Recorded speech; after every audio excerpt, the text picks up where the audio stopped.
Hello everyone and welcome to my very first video on my new YouTube channel. I am Anna Lee, if you do not recognize me. I am Anna Lee Reads on both TikTok and Instagram, and I've officially transitioned into YouTube. I am super duper excited for this new journey. As we all know, TikTok's days are pretty numbered right now with the TikTok ban. So I figured to be safe, I would just transition over to BookTube.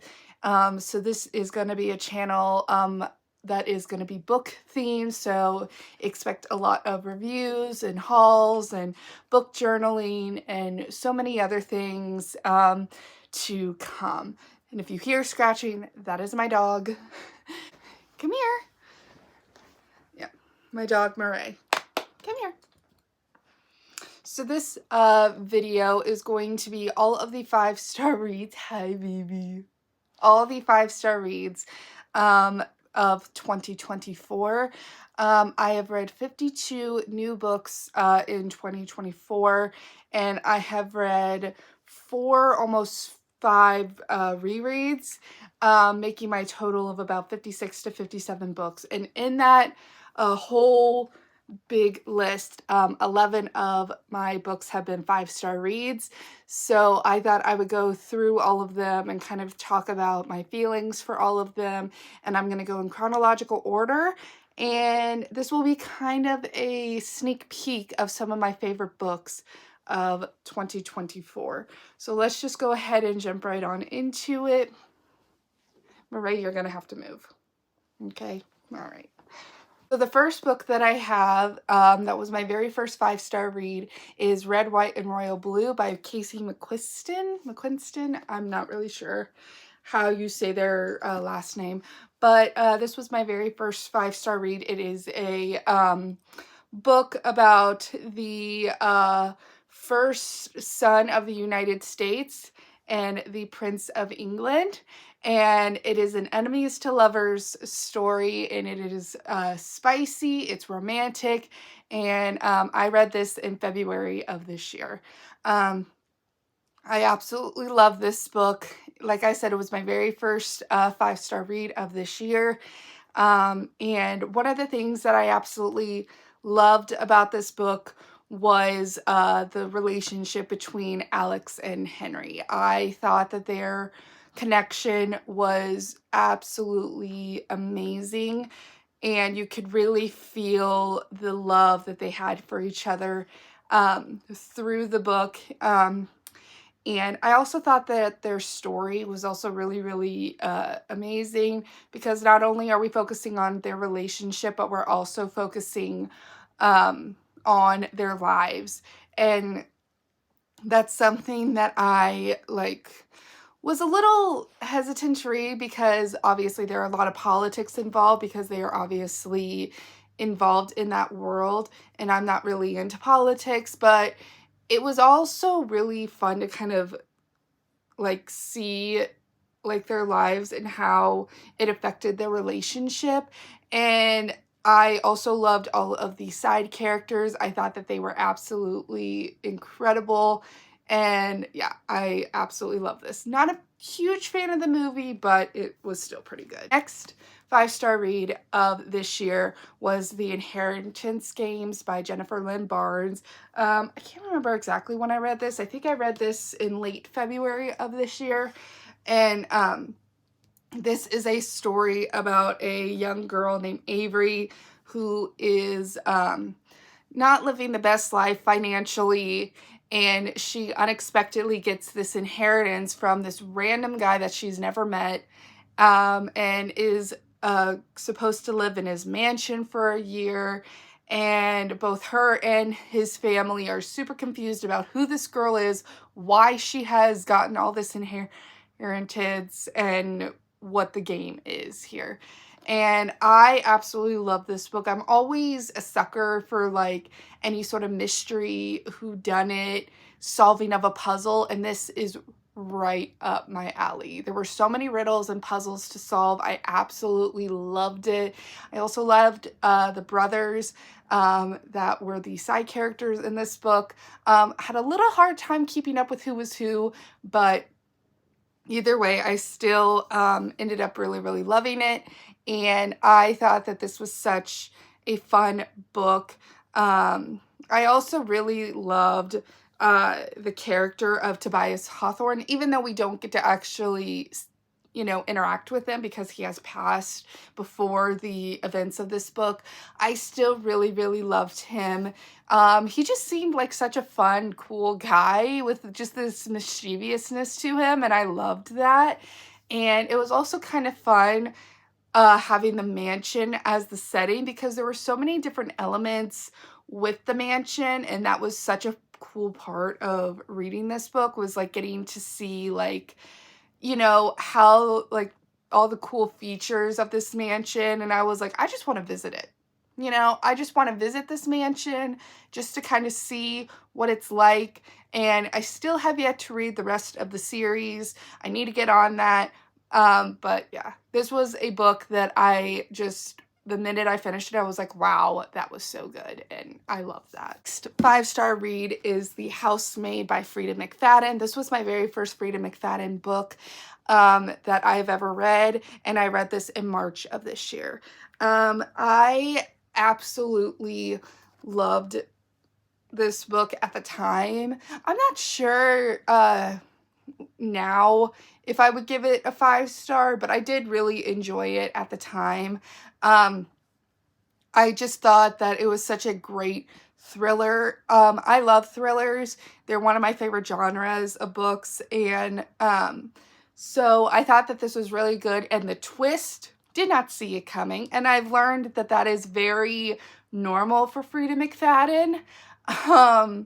And I still have yet to read any of her other books. I do have the rest of this series and a couple of her other books. So maybe in 2025 I will officially read them. But I really did love this book at the time. I thought it was really great. It was so dramatic and just so like unhinged. Like it was so like crazy. Like and I listened to this on Audible, like hearing voices instead of just reading words on a page, I felt like made it even more unhinged and crazy. I don't know. I just thought that this was just such a crazy roller coaster ride, and I do recommend it. Like I said, not sure if I would give it 5 stars if I've read it now, but it was still a very good read. The Invisible Life of Addie LaRue by V.E. Schwab. I absolutely loved this book. I read this in, I believe, late March, early April of this year. I'm not exactly sure. I do know I finished it in like mid to late April, and I absolutely loved this book. I also listened to this on Audible, and this was a book that when I very first got back into reading in September of 2023, I was not really like wanting to read this book. It just didn't seem something like that I would be interested in.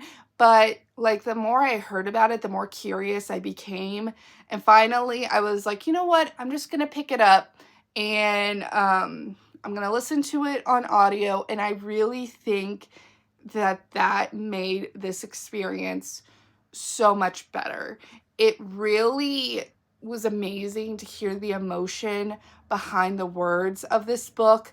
You really felt for Addie and her story because, for those of you guys who do not know, this is a story about a girl who was cursed to never be remembered. The minute that she leaves your eyesight, you do not remember her. And that is something that is just so tragic and heartbreaking.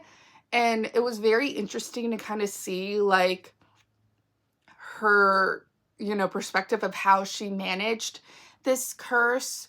And there's a crazy twist in this book, which I'm not going to spoil, but I absolutely loved this book. I thought it was such a beautifully tragic story. It just had so much heart, and you really got emotionally connected with the characters of this book. And it was just such an amazing read. It made me fall in love with V.E. Schwab's writing. I have a ton of her other books that I am hoping to read in 2025. And I think that if you have any inkling to read this book at all, just do it. Just do it. It is beautiful. It is tragic. It is heartbreaking. It is wonderful. I just love this book so much. All right. Next up, we have Twin Crowns. This is a book that I read in, I believe, late April, early May-ish. It was in the spring, that I do know. So this book follows the life of twins, Rin and Rose, and they were separated at birth, and one was raised as a princess and one was raised as a witch. And when right before they turn 18, Rin switched places with Rose, so that way she can become the queen and have rights given to witches, and Rose can learn a little bit of the history of her past. This book was pretty much advertised to me as giving Princess and the Pauper vibes, which was one of my favorite movies when I was a kid. Absolutely loved that movie, and this definitely lives up to that. It's not an exact it's not exactly the same, but it definitely gives the vibes of that, and I absolutely love this book. I loved the dual perspective of each twin. I loved each of their stories and them learning more about themselves as well as the people around them and their situation. I thought that this was such a beautiful, beautiful story. I thought it was so much fun. I have not read the other books in this trilogy, but I definitely want to in 2025. That is a goal that I have, is to finish more series and read more of my series and continue them in 2025, because I have a really bad habit of reading the first book in a series and then like not getting to the other books and just keep starting series but then never continuing or finishing them. That's something I want to work on, and I just thought that this book was just so much fun. And I do recommend this book to anybody, especially if you grew up watching Princess and the Pauper, but you're wanting something with a little bit more action, a little bit more romance. This is definitely the book for that.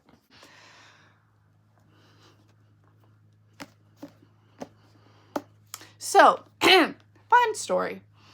I avoided Sarah J. Maas for a long time. Like I said, I got back into reading in September of 2023. And obviously, when you first go on to book social media, the author that you keep hearing about over and over and over again is this woman, Sarah J. Maas. And because she is so overhyped, I avoided reading her books for a long time. I did get this book for my birthday in 2023. However, I did not start reading this until May of 2024. And it was just because I was scared. I was like, I avoided it, and I will admit that I avoided it. But I decided to listen to this in graphic audio on Audible. And that is why this became a 5-star read for me. Kind of like with The Housemaid, I'm not sure if I would give it 5 stars now, but at the time, because obviously, like, I've heard so much about Sarah J. Maas, but I've also heard with this book, like, oh, this book is slow. You have to get through this book to get to the other ones because they're so much better, blah, blah, blah, blah, blah. And so I was like, if I listen to this on graphic audio, maybe that will help. And it definitely did. Although I definitely feel like I would have enjoyed the reading experience if I had read this book physically. I think that having that elevated experience of having it on graphic audio with the multiple cast of characters, the sound effects, just a really, really immersive experience really, really made the difference for me. I absolutely loved this book. I thought it was just amazing, and it made me really love the story, the world. It was very easy to follow because I could like hear the way things were pronounced and like the context of everything, which I don't think I would have been able to do if I had just read this physically. But yeah, this was such a great reading experience to me. I have since read the second book, and I am trying to get to the third book eventually. I'm hoping to get to it in early 2025. It's like very high on my priority of wanting to read. So yeah, I am very glad that I decided to just start this book, start this series, start reading Sarah J. Maas, because even though she isn't my favorite author, I do appreciate her writing style, and I do understand why she is so beloved. And yeah, this was a great entry into her books. Next up is The Spell Shop by Sarah Beth Durst. So I am part of a cozy fantasy book club from a person called Meg's Tea Room on TikTok. And I can't remember the name of her book club. It's like the Cozy Fantasy Quill Shop or something along those lines. And I have been on her book club for over a year now. I started in October of last year in 2023. And this was our book of the month for August, I'm pretty sure. And this book was, first of all, look at this cover. This cover is gorgeous. I loved it. And this book was such an amazing read. It had all of my favorite elements. It had found family, which if a book has found family, it's an automatic like 4-star read for me. Like, I am a sucker for found family. I absolutely loved this book. I thought it was so beautiful. It was amazing to read about the main character, which for some reason I can't remember her name. Keela is her name. She started out as someone that was so scared of the world and was so like secluded, and she got to it was really fun just to see her journey of branching out and finding her family and finding her community and finding her passion. And I loved the cast of characters. Characters are such a big deal for me. Like, I have to love the characters in order to love the book, and I absolutely loved every single character in this book. And not to mention the world that this is in. It's so fun. There's mermaids and there's so many different mythological creatures. It's just so much fun. I loved this book so very much, and it just gave me just warm, fuzzy feelings, and yeah, this book absolutely deserves its hype. I was very excited for Sarah Beth Durst's other book that's coming out this next year. I think in the summer. Don't quote me on that though. But I thought that this was such a beautiful book, and I cannot wait to read more from her because she is just such an amazing writer. Speaking of found family, The House in the Cerulean Sea. I read this book in like a day and a half, which I'm a slow reader. It usually takes me anywhere between 2 to 6 weeks, if not longer, for me to finish a book. So for me to read this so quickly, I think should say a lot. This book is such a beautiful story, and it is the found family book. If you are wanting a book all about found family, this is the book for that. I thought that this was such an amazing read. It had a great cast of characters, a great sense of humor. It had a really fun romance in the book, and just the fun adventures that these like cast of characters go on, and the heart that just oozes out of this book is just, it's fantastic. I loved it. I thought it was so fun and beautiful and just heartwarming. And like I said, I'm a sucker for found family. I love it so much. And if you love found family and you haven't read this book yet, do yourself a favor and read it. It's amazing. I loved it. Totally recommend it. Totally deserves all its hype. Yeah, fantastic book. Fantastic. I have kind of an unusual one. My Roommate is a Vampire. So this is a book that I read in September of this year. And this is a book that it's kind of outside of my normal genres. I'm normally more of a fantasy / thriller girly, but every once in a while I do love a good romance. And this is one that I picked up because I was like, you know what? It's the start of spooky season. I want to read something a little different. I wasn't really wanting to pick up a fantasy at the time. And I thought that this was just perfect for that time of year. And I loved this. I know it's gotten more mixed reviews like on social media, but I still thought it was a great book. I actually really loved the romance between Cassie and Frederick.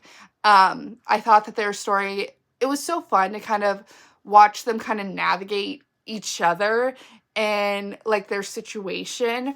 I loved the character of Frederick. I thought he was hilarious in a more awkward, like fish out of water kind of way. I just thought he was just so precious. And I also loved the character of Cassie. And it was just such a fun, quick read. I don't think it took me, honestly, that long. And so, yeah, if you're just wanting something fun, something quirky, something just different, but also just sweet, this is definitely a book for that. And yeah, I loved this. I thought it was fun. Next up, we have Good Girl, Bad Blood. So I have officially decided that Holly Jackson is my favorite author for this year. I have come to really love her writing. Even though I've only read 2 books from her, I love her writing so much. And just her genre of books have always just been right up my alley. She's definitely more of a thriller mystery author, but YA. And I really do love that. This is the second book in the A Good Girl's Guide to Murder series. I did give the first book 4 stars. I gave the first book 4 stars and I gave this one 5.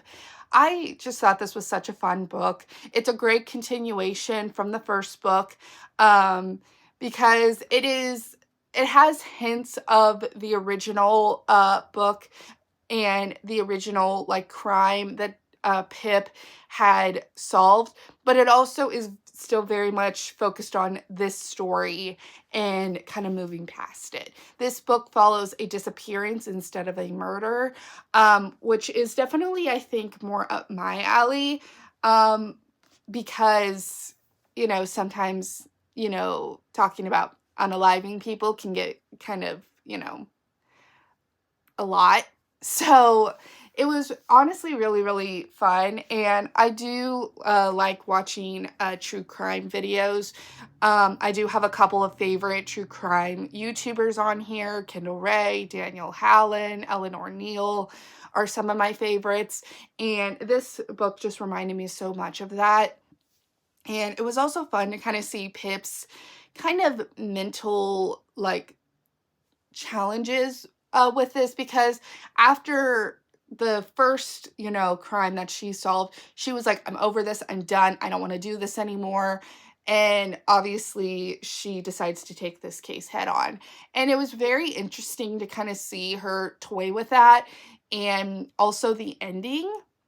The ending was, it was a lot. But it was a great setup for the third and final book in this trilogy, which I am very excited to eventually read. I'm probably going to read it sooner rather than later. It was amazing to see her growth. And, you know, it was very realistic in my opinion, because Pip is not that old. She's only like 17, 18 years old. She's a senior in high school. And I felt like she just had a very realistic portrayal of someone who's going through something that is very heavy and very, very, like, mentally draining.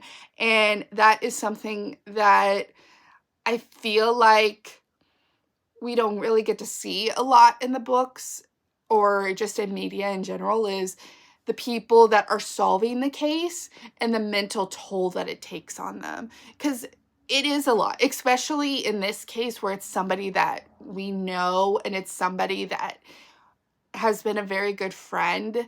Like, you could definitely see Pip was really, really, like, having a hard time with this, and especially at the end, it's not all just, like, happy ending, everything is tied up in a bow, like, no, she still has some very real, like, you know, things that are going on with her. So, very excited to finish off this series, very excited to read more of Holly Jackson's books, and I'm excited to read more of her in the future. And I absolutely have fallen in love with her this year. And yeah, I just love this book. I love her writing and this whole series. Still have not seen the show yet. I will eventually, but just not yet. Last but not least, is my final 5-star read of this year, unless I get a quick one in the next like day and a half, which I doubt I will, is A Novel Love Story by Ashley Poston. Oh my God.